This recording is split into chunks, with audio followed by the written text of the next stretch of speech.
అనుదినమన్న శ్రోతలకు మన ప్రభువును రక్షకుడై ఉన్న యేసుక్రీస్తు యొక్క సరిసాటి లేని మహా గొప్ప పరిశుద్ధమైన నామం నందు శుభములు. నేడు 2025 సంవత్సరము సెప్టెంబర్ మాసము 30వ తారీఖు మంగళవారం నాటి ధ్యానాంశము. గమనించి చూడుడి. మత్తయి సువార్త 6వ అధ్యాయము 26 మరియు 28 వచనముల యందు ఆకాశ పక్షులను గమనించి చూడుడి. అడవి పువ్వులు ఎలాగూ ఎదుగుచున్నవో ఆలోచించుడి. సాధారణముగా చూచుటకును గమనించి చూచుటకును గొప్ప వ్యత్యాసము కలదు.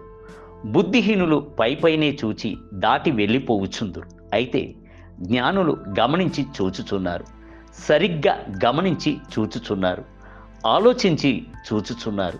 ఇందువలన లోతైన రహస్యములు తెలుసుకొనుచున్నారు. యేసుక్రీస్తు ఆకాశపు పక్షులను చూచుచున్నప్పుడు గమనించి చూడుడి అని చెప్పాను. అప్పుడే వాస్తవమును కనుగొనగలము. ఆకాశ పక్షులు విత్తుటయు లేదు, కొయ్యుటయు లేదు, కొట్లలో కూర్చుకొనుటయు లేదు. అయినను అవి చింతించక సంతోషముగా జీవించుచున్నాయి. ఎందుకో తెలియన పరమ తండ్రి ఆకాశపు పక్షులన్నిటినీ పోషించుచున్నాడు. కావున పక్షుల యొక్క నమ్మిక పరమ తండ్రిపైనే ఉన్నది.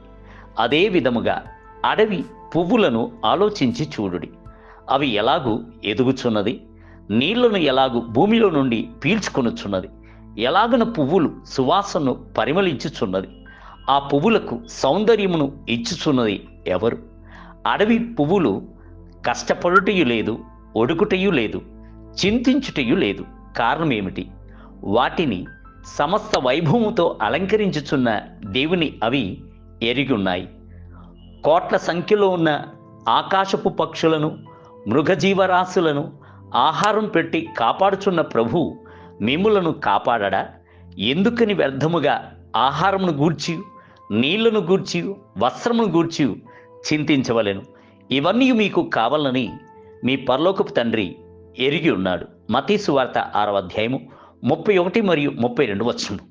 ఒక చైనా మునీశ్వరుడు వద్ద ఒక యవనస్తుడు జ్ఞానమును అభ్యసించుటకు కోరుకొనేను. ఆ మునీశ్వరుడు అతని వద్ద, నీవు అడవికి వెళ్ళి అక్కడున్న శబ్దములను గమనించి విని రమ్ము అని చెప్పాను. వెళ్ళినవాడు త్వరగా తిరిగి వచ్చెను. అయ్యా, పక్షుల యొక్క మధుర సంగీతమును విన్నాను, నీటి ఊటలున అంతరంగముతో మాట్లాడాను, చల్లని గాలి అనేది కవితను ఆలపించి మృదువుగా నన్ను తాకెను, ఆనంద పరవశము కలిగిను అని చెప్పాను. మునీశ్వరుడు మెచ్చుకొనెను. లేఖన గ్రంథమును సాధారణముగా చదువుట కంటెను గమనించి శ్రద్ధగా చదువుచున్నప్పుడు దాని లోతులను తెలుసుకొనగలం. కొంతమంది సేవకులు లేఖన గ్రంథమును వివరించి వ్యాఖ్యానించుచున్నప్పుడు నేను ఆశ్చర్యపడి ఉన్నాను. అంతటి చక్కటి ప్రత్యక్షతలను, లేఖన రహస్యములను వాళ్ళు నేర్పించుటకు గల కారణము ఏమిటి? ప్రతి ఒక్క వచనమును లోతుగా ధ్యానించి పరిశుద్ధాత్ముడు చెప్పుచున్న వ్యాఖ్యానములను శ్రద్ధతో గమనించుటై ఉన్నది. దేవుని బిడ్డలారా, ఏదో ఇష్టం వచ్చినట్లుగా లేఖన వచనములను చదవవచ్చును. ఆలోచించి ధ్యానముతో చదువుడి. అప్పుడే లేఖన వాక్యం యొక్క రహస్యములు మీరు తెలుసుకోనగలరు. నేటి ధ్యానమునకై పరలోక సంబంధమైన పిలుపులో పాలు పొందిన పరిశుద్ధ సహోదరులారా, మనము ఒప్పుకొనిన దానిని అపోస్తలులను ప్రధాన యాజకుడైన యేసుక్రీస్తు మీద లక్ష్యముంచుడి.